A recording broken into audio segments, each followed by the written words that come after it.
Thomas, Terence and the Snow is an absolutely adorable, beautifully shot episode of Thomas and Friends. This is the 13th episode of the first season, aired originally in 1984 and it's directed by David Mitton. I don't remember this episode from my childhood. I still get that same fuzzy nostalgia from it, but I certainly have no recollection of it. And in fact, I have very little recollection of Terence as a character. I was aware of the character. He is the tractor. He's got caterpillars for his wheels. I think I had a toy Terence at one point, but certainly no lasting memory. But in this episode, it starts off with Thomas actually being quite nasty and making fun of Terence for his wheels. He calls them ugly, and Terence, to his credit, says they're not ugly, they're my caterpillars, and they have me to move in the snow. And Thomas is like, no, it's just silly soft stuff. It won't slow me down. And he originally gets a bumper, or his little slow plow thing, but he kind of abuses it and he can't wear it anymore.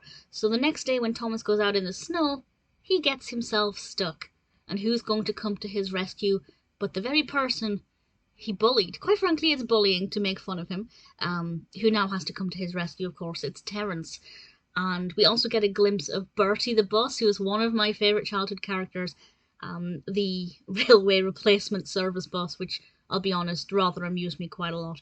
And Terence gets Thomas out of the snow, and Thomas realises that he shouldn't have been nasty to Terence. He shouldn't have thought that he was better than the others and that snow wasn't going to stop him, because in the end that's exactly what happened.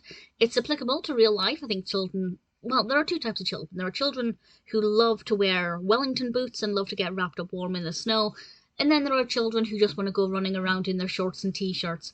And you can kind of say the same thing. If you don't wear the appropriate gear for snow, you're going to get yourself in a bit of bother. So do as Thomas ends up having to do and listen to what other people are telling you. It's obviously a really important message. It's a really fun way to tell the story, and it is visually stunning. There's this beautiful, in fact, a couple of beautiful point of view shots from Thomas of the snowy tracks, and they're absolutely gorgeous. I don't know what the snow is. My instinct was sherbet. It looks like sherbet, fountain sherbet. It really does. If anybody knows what the snow is, or what they've used for it, please feel free to let me know. I maybe could find out the answer with a Google search. But it definitely looks like white sherbet. But it's stunning. And the movements of Terence are a delight to watch, especially along the tracks, which is something that, again, I don't really remember from my childhood, but watching it now as an adult, I've got a lot of appreciation for just how intricate everything is, and watching things moving in unison as well, Terence and Thomas at the same time, different mechanisms, delightful to watch. Really, really definitely thoroughly enjoyed Thomas, Terence and the Snow.